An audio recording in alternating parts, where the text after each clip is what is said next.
Welcome to the Spring Arts Celebration, produced by the Nantucket Arts Council and Nantucket Community Television. We would like to introduce you to artists working on the island who have engaged in their work in their homes, studios, and out of doors throughout this past year. Some you may already know, and some you may just be meeting for the very first time. Each artist seeks their own personal form of expression. Here is an opportunity to become familiar with who they are and what they do. We are grateful to them for their ability to breathe courage, energy, and hope into our days. We know that not every day was a good day for each of them throughout this past year, and yet they persevered. We recognize that our artists remained at work through this pandemic, even as we now just begin to emerge. Welcome to our video series, Emergence at Work in the Pandemic, featuring Nantucket artists. In this video, we feature local artists who provide creative perspectives on the pandemic and the many challenges we have all faced.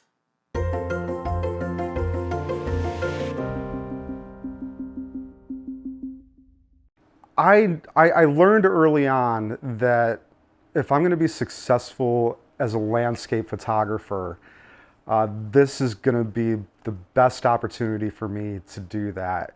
I mean, National Geographic voted this island the best island in the world a couple of years ago. It's gorgeous. I feel like I live in paradise. Why would I want to leave? I did take a couple year hiatus to move to Boston, like back in 2012 and 13, but even then, it was like I was itching to get back to the island. I couldn't wait to get back, and I ended up back here. And I spend my days riding my bike around the island, taking photographs, and then I sell the photographs at the market downtown every summer. I've developed a nice network of clients who love my work, and I create wall art. It's pretty fun. It's pretty nice. You know, the pandemic, it definitely had an effect on the work I was doing with my photography. But at the same time, I kind of had a lot of practice. Being a loner and being out by myself in nature and not around people, I mean, nothing really changed for me in that regard. How did I feel working during the pandemic? It had its upsides and downsides. The upsides for sure, being able to have an excuse to get out of the house during the lockdown and being able to ride my bike all over the island and to take these photographs was incredibly rewarding to me. I was getting the exercise. I was out in nature again. My photo shoots with the families were really, really quick, but they were so much fun being able to actually interact with people face to face as opposed to through a screen. Pretty awesome to be able to document what was happening on this island with all of the regulations and all the mandates and how everything changed. And the project evolved from just photographing families. You know, once the initial lockdowns were lifted and things were really starting, I stopped the photographing the families, and it evolved into taking portraits of Nantucket in 2020. The empty streets during Fagawi, the street dining, during the summer when they opened up the sidewalks and closed streets down for restaurants to be able to have outdoor dining. The Black Lives Matter protests, the political climate out here leading up to the elections. There was so much going on, but it was all supercharged by the fact that there's a pandemic going on, and no one could really know how to act or what to do, and being able to document all that was very rewarding.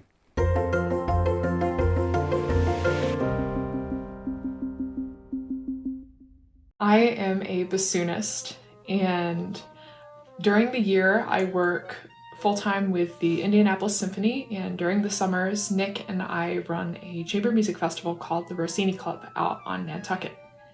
During the pandemic, everything totally shut down for both of us.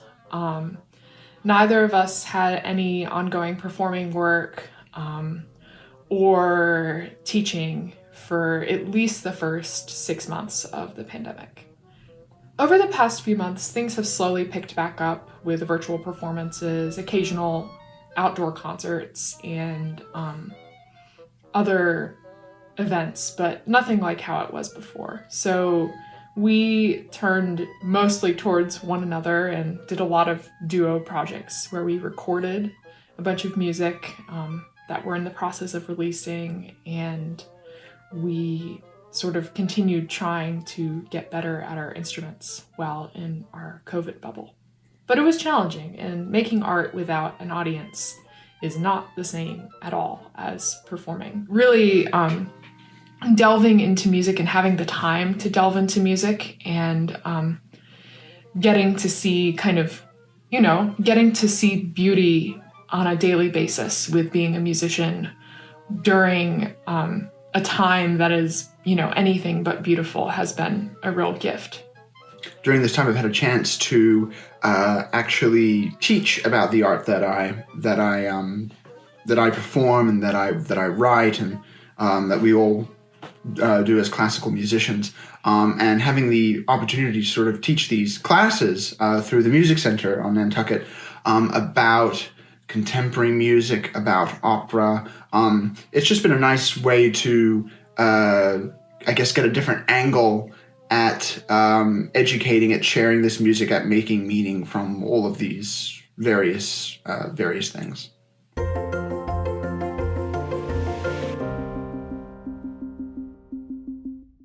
I'm an oil painter, and I've been showing up in Nantucket for about 30 years. Currently, I'm at Robert Foster Gallery on India Street, and I mostly paint landscapes and still lives, but I've gotten into portraits recently, and I've painted plein air for years and years. I painted plein air pregnant at 9 months and really gave it a go, but now I'm more of a studio artist. Well, I'm 58, so I came 57 years ago.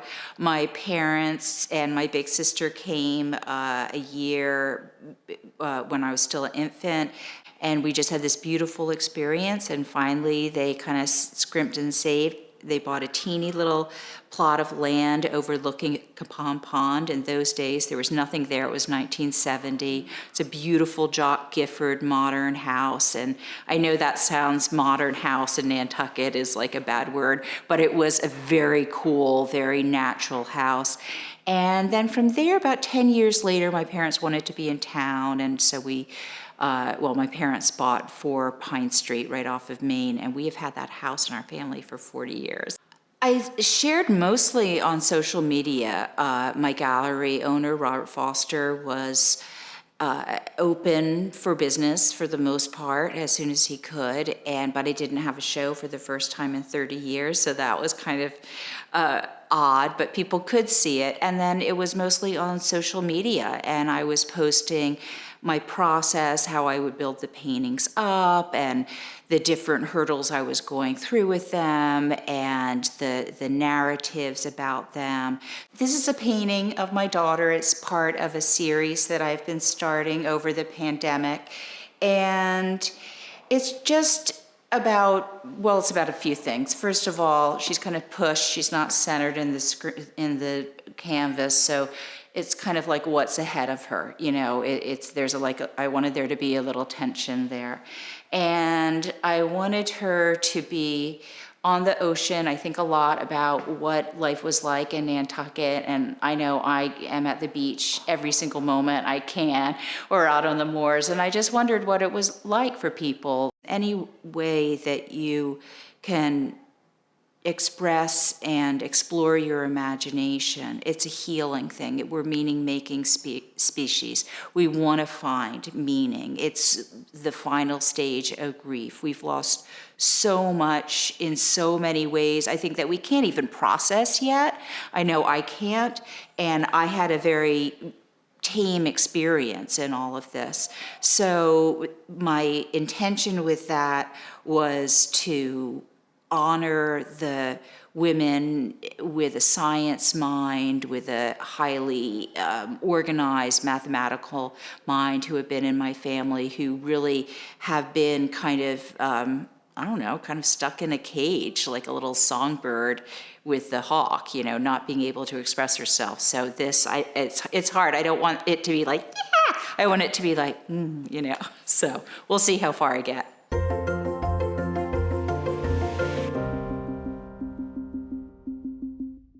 I have a graphic design background and photography, and I did a lot more photography than I did graphic design during the pandemic. But, you know, I kind of did some graphic design on the computer and dabbled in even creating a Spotify playlist during coronavirus and a few memes and a short video. It was fun. I grew up about 30 miles north of New York City, and I was teaching in the Bronx for about 3 years before that. And that was a result of 9/11, actually, which is kind of, it's an interesting segue actually to what's going on now, because I moved from California to New York, and 5 days later, 9/11 happened. So my work in the creative field really came to a standstill, just similar to what's going on now.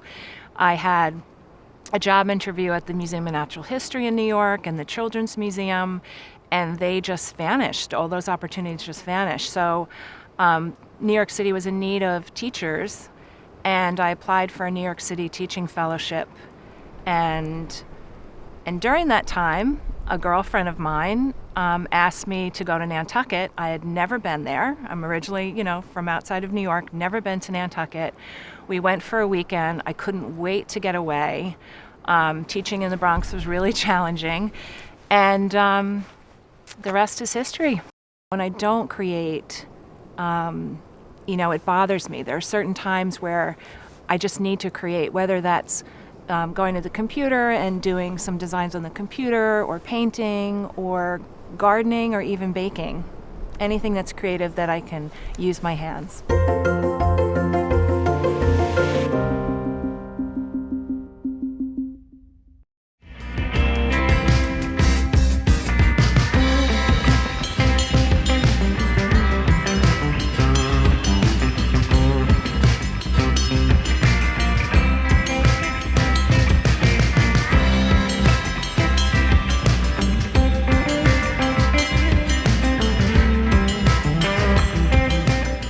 Around when I was like early 20s, I moved to Boston and became part of a band there called Spooky Daily Pride. And we would play at the Chicken Box, and it was a tour stop for the band.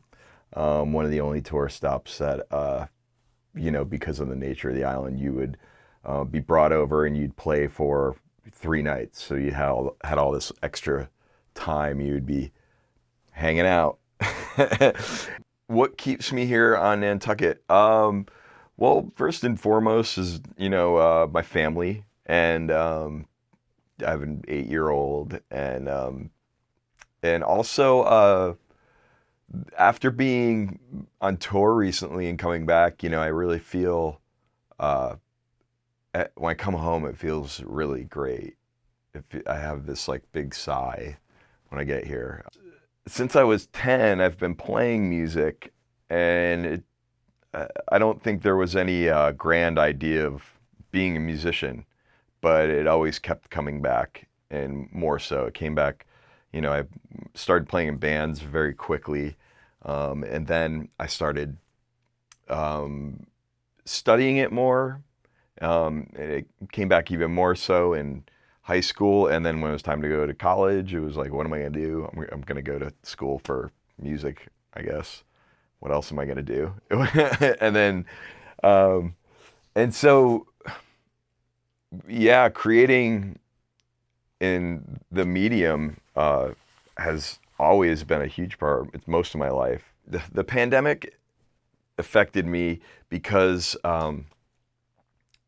first of all, obviously, live music went away. No touring, no playing locally.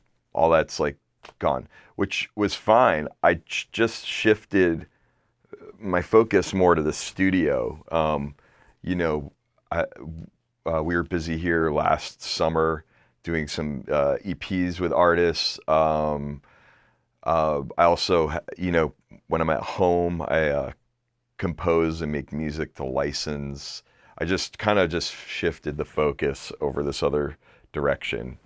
In March of 2020, the Nantucket Arts Council recognized the need to provide grants to individual artists. We hoped that in some small way, these grants would demonstrate how much we value and treasure their work. NAC, established in 1976, supports and provides opportunities on our island of Nantucket for artists and cultural institutions to celebrate and collaborate in the arts. We produce festivals, concert series, and we award annual scholarships and grants to members of the Nantucket community.